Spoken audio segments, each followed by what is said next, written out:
Again, happy birthday, Louis Armstrong. I'm not going to ask how many people in this audience have read Satchmo, My Life in New Orleans, because I'm assuming all of you have. And for the two of you who have not, yep, there's a copy. For the two of you who have not, make sure you do. It is a fantastic book. It's a fantastic read. It gives you great insight to Armstrong's personality, and it's a great portrayal of New Orleans at the time he was coming up. And Adriana Filstrup is going to talk about reading the actual original manuscript and the differences between that and the final version and other clues into Armstrong's writing style. So please give her a warm round of applause. Well, hello, New Orleans. I'm so happy to be here. This is my first time, and it has been amazing. So I thank you all, and Satchmo Summerfest, and the New Orleans Jazz Museum, too, for hosting this wonderful event. So, I'm the Visitor Services Manager at the Louis Armstrong House Museum in New York. I have that pleasure.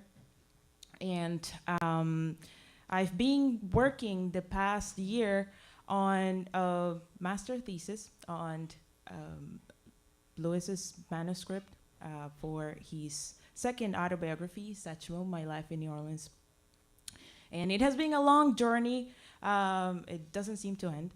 But it actually started with a lunch. I was having lunch with these wonderful human beings, Sarah Rose and Ricky Riccardi.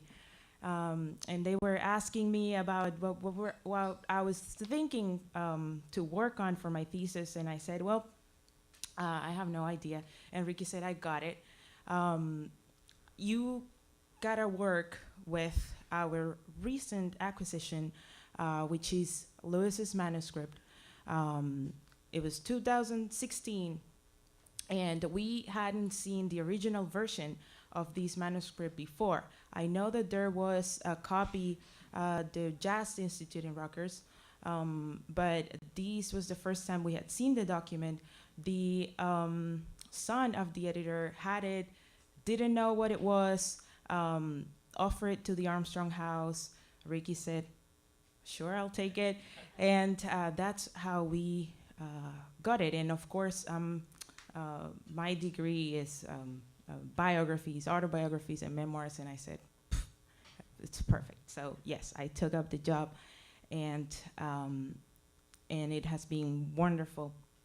But you might wonder, how I got here at all. And it's a long story too, but I will just share how I first listened to Louis Armstrong my first time. We all have probably that memory, the first time we heard that voice, and changed our lives forever. But I first listened to Louis in a bar. And this was not any bar. It was a bar where we used to go and listen to poetry, and it was very new to me. Actually, that was the name on the screen, Casa de Poesía. And it's funny because in Spanish, the word casa has two meanings depending on how you spell it. So with S is house, with Z is hunt, and both work for me. But the owner, my friend Aníbal, he loved playing with words, and that's what he did. He was a poet, and I was in that. I grew up. I was starting college, and to me this made a huge impression. How we play with words, and how we make them mean differently just by changing little things. So Casa de Poesía had this ritual. Every time they had a poet, they will bring, Aníbal had a little bell, the poet will come up and read, and right after, he will play this solely playlist, I never heard anything else on this bar, but it'll always start with Black and Blue. And this was so crazy to me. Who was this person? So the first ever jazz album I ever had was a Louis Armstrong compilation. And it's kind of an epiphany that I heard Louis Armstrong and a bar where people will come and listen to poetry, and you'll see why. So Louis's autobiography was published in 1954, but we know of his tradition of writing letters and traveling with a typewriter and his very particular style. Originally, the autobiography was published in 1952 in French. Very appropriate for a New Orleans book, but yeah, it was always. Here we have it. Yes, I have a picture here of the first publication of the book. It did pretty well.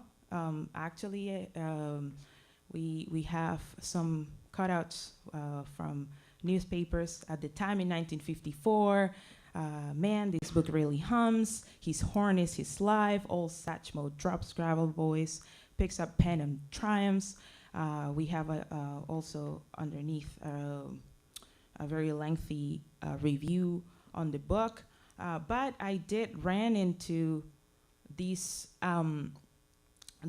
review, negative review that is gonna open up the debate here. So it says, the title means just what it says, for the book is about New Orleans alone and doesn't take into account the accomplishments of the idolized Armstrong in 30 years of his matchless jazz up north and in Europe. All in all, the book is disappointing. For delightful as Louis is telling about Dixieland jazz and its origins, he deals too much in the gambling, fighting, and activities of the madams and girls and characters of Storyville. Without being puritanical about it, the reviewer wishes Louis had left the social life of New Orleans right there and concentrated more on jazz music. But what this guy obviously didn't get it. He was not going to get it even if we were to show him the manuscript today. But good news is that the manuscript is jazz all over. But this is not how we saw it originally when it was published. All these things that I'm going to show you today were probably considered just grammatically incorrect. It was noisy, and for a good reason. But I'm gonna bring Dan Morgenstern to help me out a little bit and give us a key to enter to this fantastic book. And he says, writing was a natural extension of his gift for the spoken word, his love of storytelling, and his ceaseless fascination with the foibles of human beings. Armstrong's prose style reflects structural and emotional aspects of his musical expression. And I underline these words because they are key to understand what's on this book. Structural and emotional aspects of his musical expression. And how are we gonna hear that? I mean, how are we gonna hear Louis's musical expression in his writing? Voila, we have more than 700 tape recordings where Louis many times reads his letters. We know what he was looking for when he was composing, writing. And this is what we got. I want to show you the beginning of this awesome letter that he sent to British journalist Max Jones in 1970. Andy, help me. But every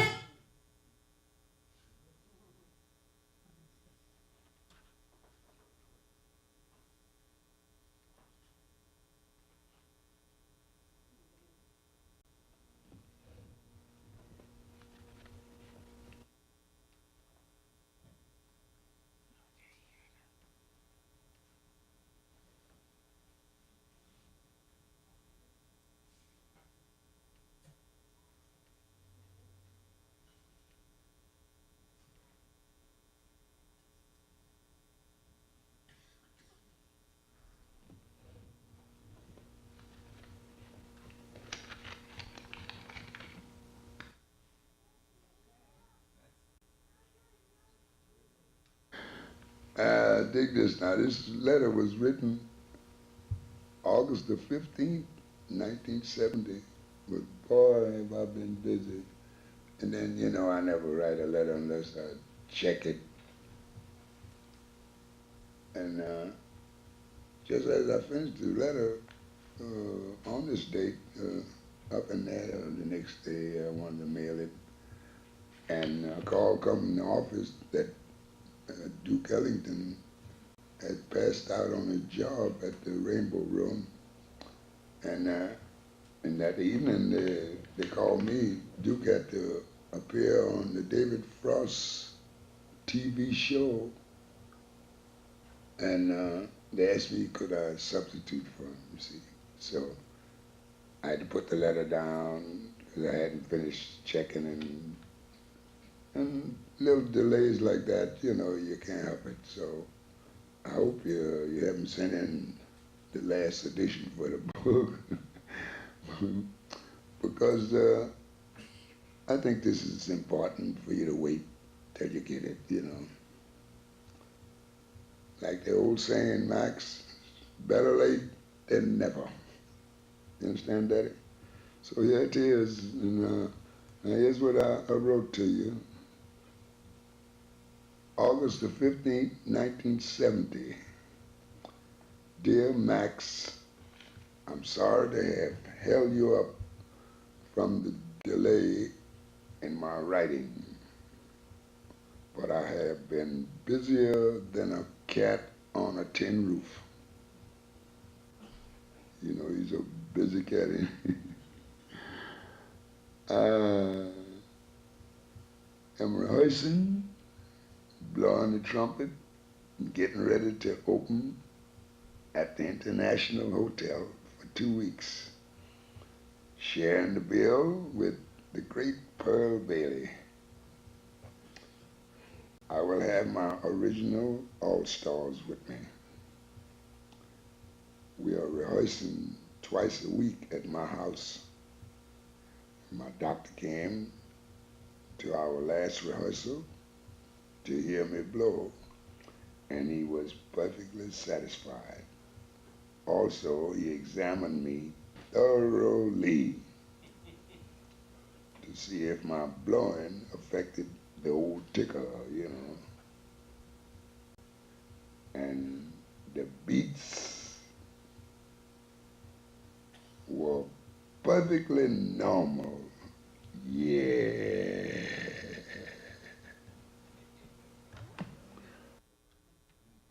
All right, so the only version that we have of this letter is printed on Max Jones' book. We don't have the original, but often Lewis will record his letters. He did not record any parts of his autobiography, but we do know how his writing sounded. And it was so important to him that many of the edits that he will make to the letters and to the words will be only focusing on the sound and giving kind of the protagonist role to the sound.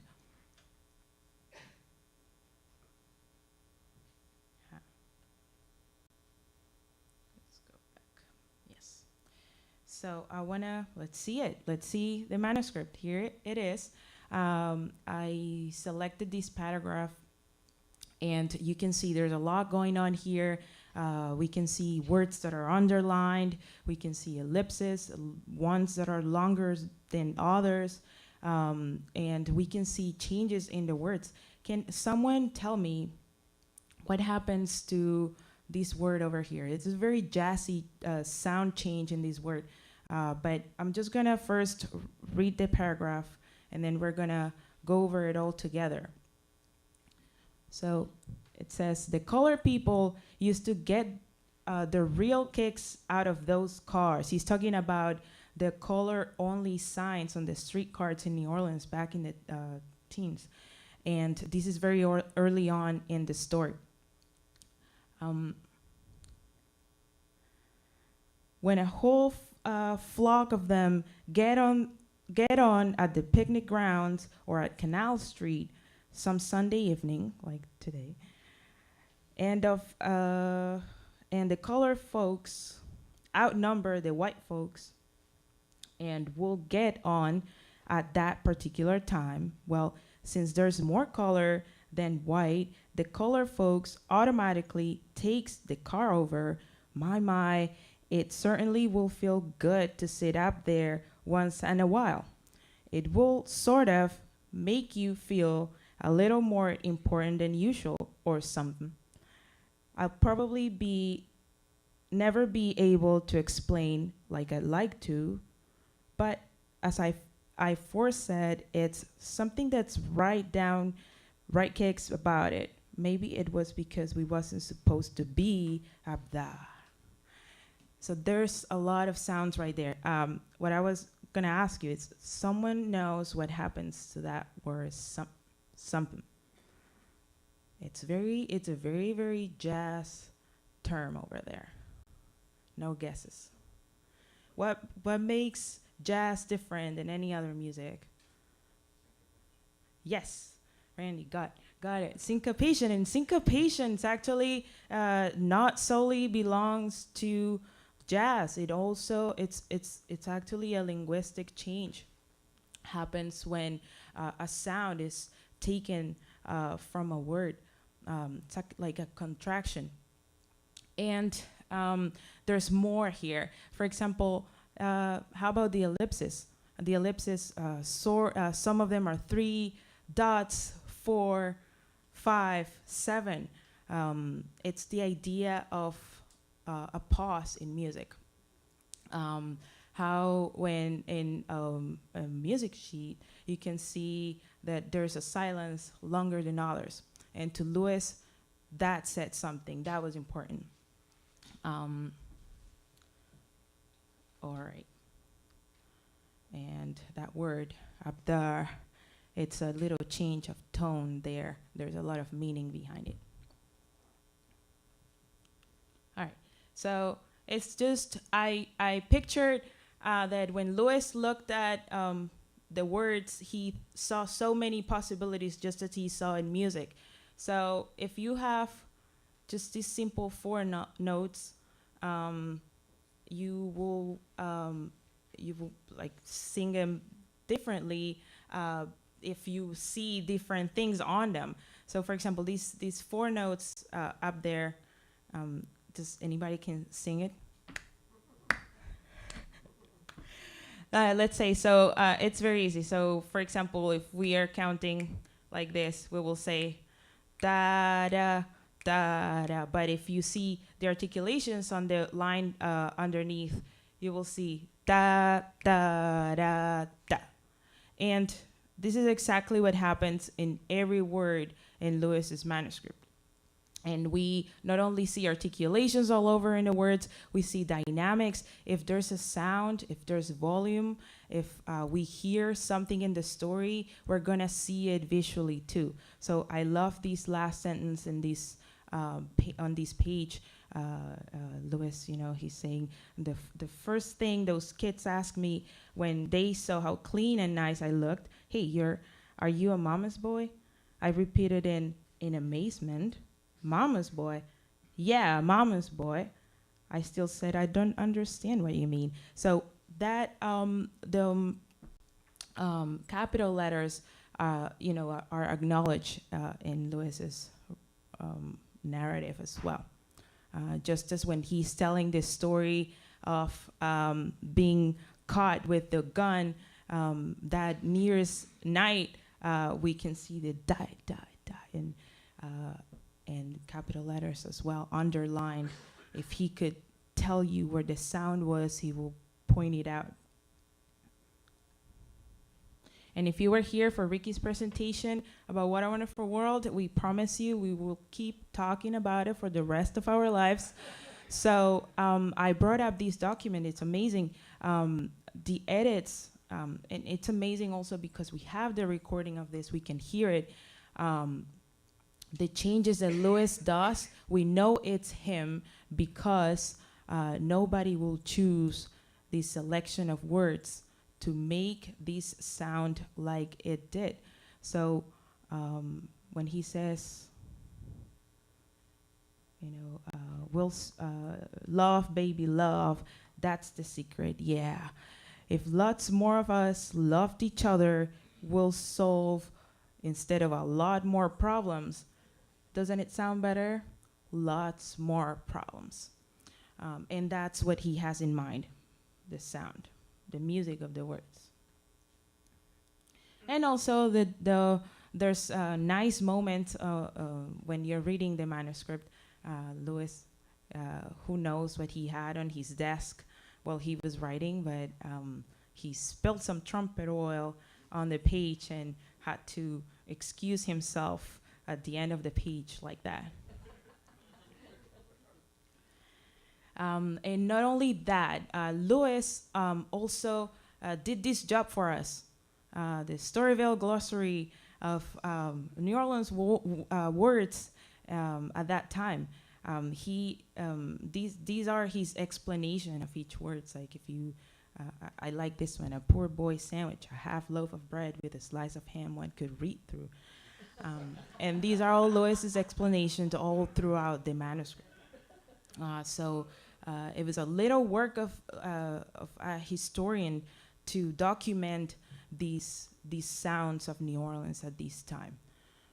So there's a lot going on in the manuscript. We have the sounds of the words. We have the punctuation that it's it mirrors musical composition, dynamics. There's a lot of music happening in this manuscript, but it wasn't published like that because these was all over the place. But also, this is a problem that happens when we try to study improvisation and study solos.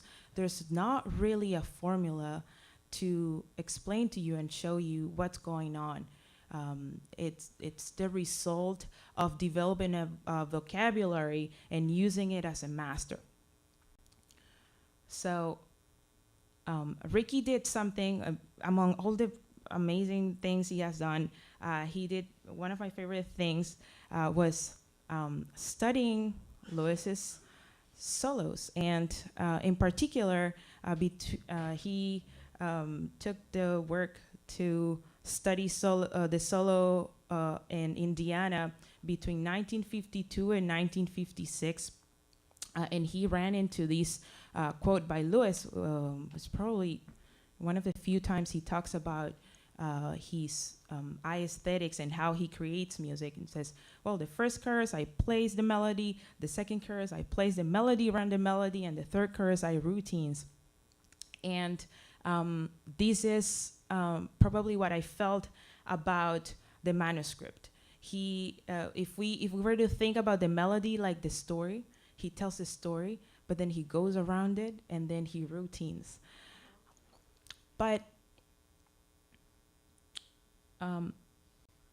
there's also something else that Ricky found out, and it is that after studying every solo, he realized solos were evolving. And at some point, Lewis finds the perfect solo that he likes. And if you remember what he was telling Max Jones in the letter, he says, I never let a letter go without checking it. And this is what he did. And what he means by checking is just making it sound good. He was looking for the sound. So Dan opens up the book and says, the plain truth is, as Louis Armstrong created the language of jazz. It is a marvelously flexible and expandable language that can be spoken in ever so many accents, and as long as it is spoken as a living tongue, it will refer back to its creator. Louis not only created the language of jazz for jazz players and for jazz lovers, but also for writers. You're welcome. He experimented with this right when movements were happening and starting in the 20s. So my conclusion was that this work could not be appreciated outside poetry. And since it's a unique form of writing, and it speaks so much of the author, and it gives so much privilege to the sound, it needs to be looked at the poetry. If you were to talk to a translator and you were to tell them it's poetry and not narrative, they will put the sound before anything, because sometimes the meaning, it's not as important as that rhythm. And that's what he was searching. The words, the punctuation, the commas, the ellipses, they're all a work of rhythm.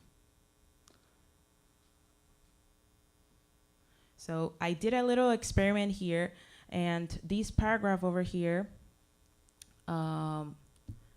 we can see again the underlines, the ellipses.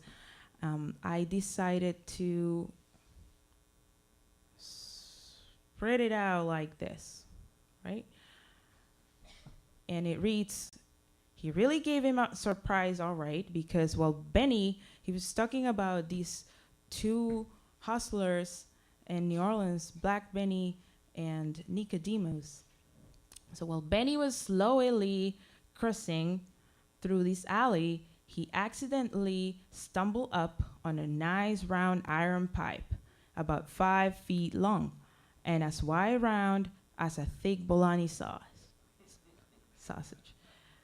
The minute Benny's hand casually touched this pipe, he was satisfied that that's what he needed to give Nicodemus' nickname, a big surprise.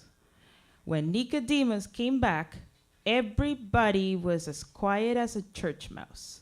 And the minute Nico came up on the corner, he hadn't stopped 1 second before Black Benny came running behind him before he could turn around.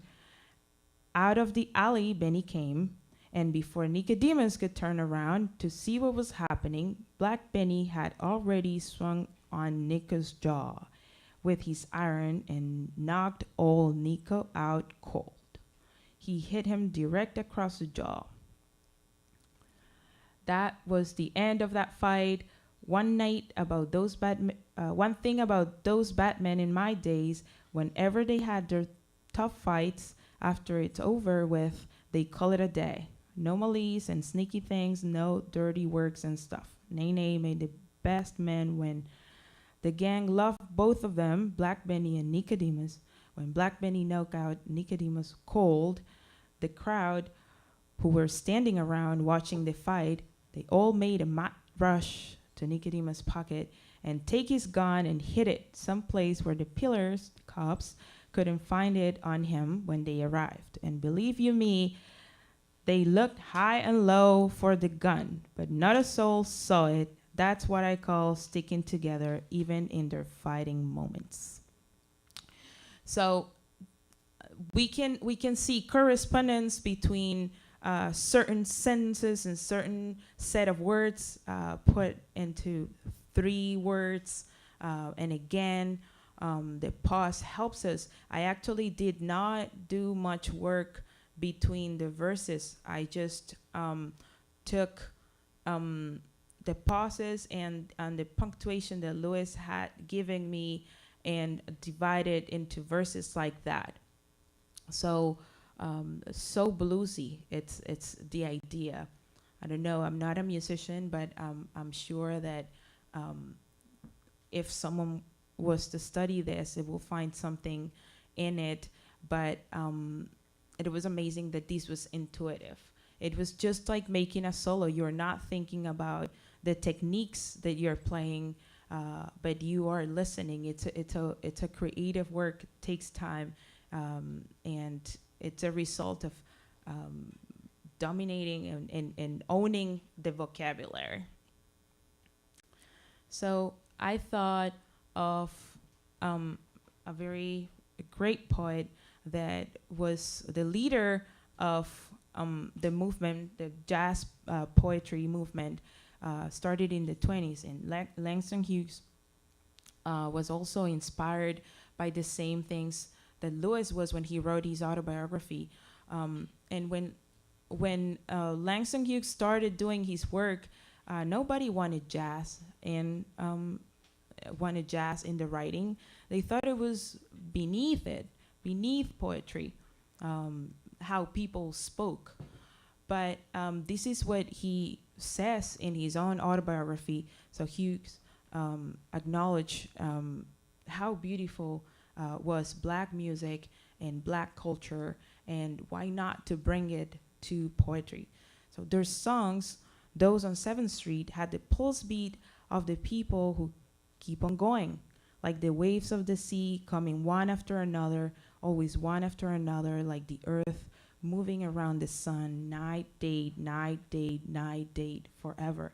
So it's the undertow of black music with its rhythm and never betrays you.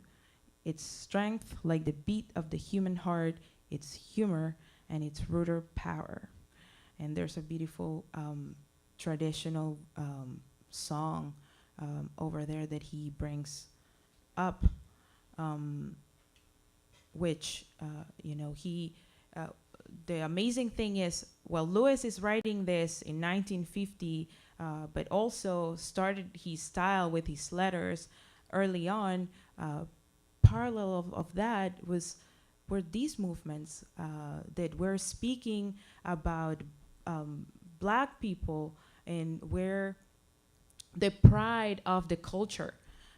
It was very important for the Harlem Renaissance, and it developed a movement that didn't stop. In the 60s, figures like Amiri Baraka took over and continued speaking about how important the music and the words was, especially because the music and the black music in particular carried so much of the story of black America. So that is why I think we should not, we have to look back to this manuscript and take it with all. Take it with that sound and see what happens. This is not a work of narrative, this is a work of poetry. And the sound needs to survive. The music needs to be protected. And that's why I totally agree with Maxine Gordon, who she said, I think Lewis was a poet. And this is the way he wrote. So to wrap it up, I'm just gonna share a few fun deleted scenes that weren't published on the book.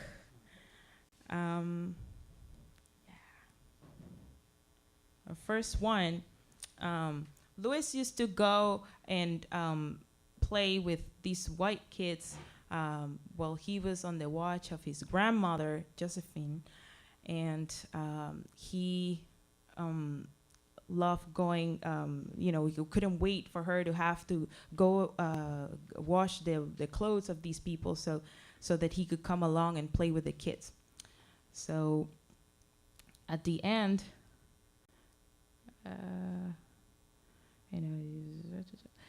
I could hear these kids saying to each other, "Where did he go?" They're playing hide and seek, and et cetera, et cetera. Just then, as they were just about to turn their heads from my direction and give up the search, I swiftly stuck my head out of Grandma's blockhead hold. And just then, one of the kids spied me. Then they all said to me in unison, "Oh, there you are, we found you." I told them, "Y'all wouldn't have caught me if Grandma's hadn't put it." P.S. Or if I hadn't stuck my head out. Right? There you go. And this is a nice one.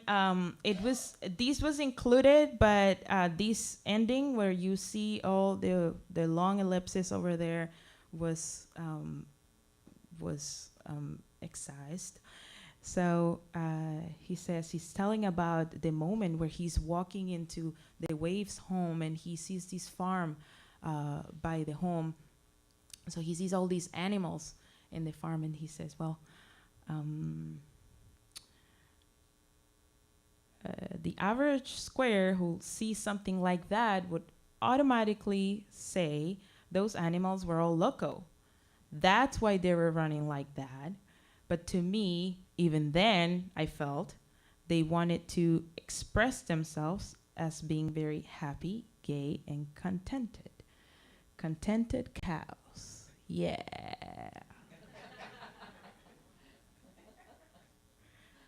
And lastly, this is probably what inspired me to keep going.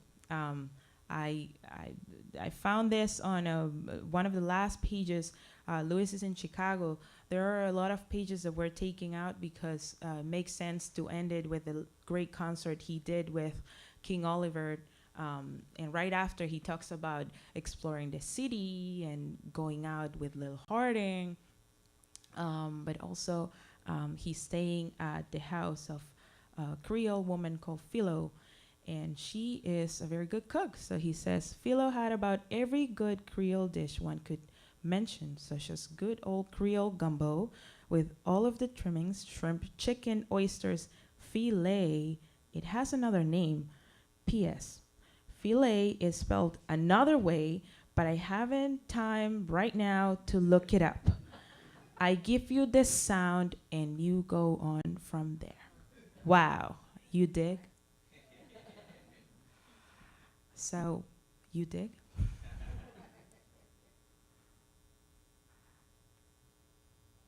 And that's about it. I don't know if we have a couple minutes, so I don't know if anybody has any questions, so we can. Could you clarify something for me? What was the era and the years where he was working on this manuscript, and when did he start doing his audio recordings of letters and things? Do you want to say that again? Yes. The era when he was working on this manuscript, and then when did he actually start doing all his tape recording of checking his letters and the things that he was writing and recording them into tape? Were those two eras really far apart, or were they coincident? When was that? Well, actually, I forgot to mention, but Louis published the first autobiography in 1936, Swing That Music. It was heavily edited, so it does not have any of this, but this was actually an improvement from that one because we hear a little more of the voice. But Louis wrote letters very early on. As soon as he left New Orleans, he probably got a typewriter, and that's the way he used to communicate with everybody. So even early on in those letters, we can see the style. We can recognize that that idea of being editing everything, thinking of sound. And then what we believe is that he worked on the manuscript between 1950 and probably until it was published in 1952. And the recordings are also from that time. Well, that's what I was getting at. So the recording that he did, his recording machines and his facility to record, would have been in existence at the time he was doing this, right? Well, the recordings only give us the idea of how it sounded when he was writing and he was composing writing. And we have those dating since 1950. But I don't think, I think that his writing style was earlier than that. I think that he was already writing that way. Louis only got to finish 5th grade. And to him, I think he learned more from music to write than from any other source. Okay, just one more thing, and I'll let it go. Sure. I'm trying to get to a point here. Yeah. So he could have recorded he could have made some audio recordings of some of this writing, but you're saying, you had said earlier, I believe, that he didn't. Do you know that he did not? No, Unfortunately, no, we don't have him reading his manuscript. Okay, that's what I was getting to. Thank you. Anybody else? I'm listening to you, and I keep thinking of something called African fractals. Okay. Because you're talking about syncopation, you're talking about spacing, you're talking about rhythm. And when you look at New Orleans, in terms of the way the city is built, all of that is entailed in the city. So in terms of me believing that Louis invented all of this was just instinctive in terms of the language that was a natural part of the city. And I just wanted to say that because I'm listening to you and I'm trying to understand. And as a visual artist, I use the same elements he uses. So, but it's called African fractals. Yeah. And I'd like No. yeah, Yeah. okay? Yeah, no, I never intended to say that Louis invented this at all.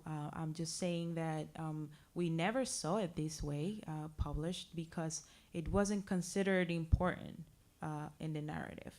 But I think it speaks of where he comes from and what his culture was. It's in the language of the people. Yeah. Yeah. Okay. Anybody else? All right. Yeah, well. All right, Adriana, thank you so much. That was incredibly informative. One more time, Adriana Filstrup. All right, we're going to switch up the stage again, and then the Master of Disaster, Matt Sakakini, Professor of Music at Tulane, is going to come up and talk about the mind of Louis Armstrong. So stick around, and we'll be right back.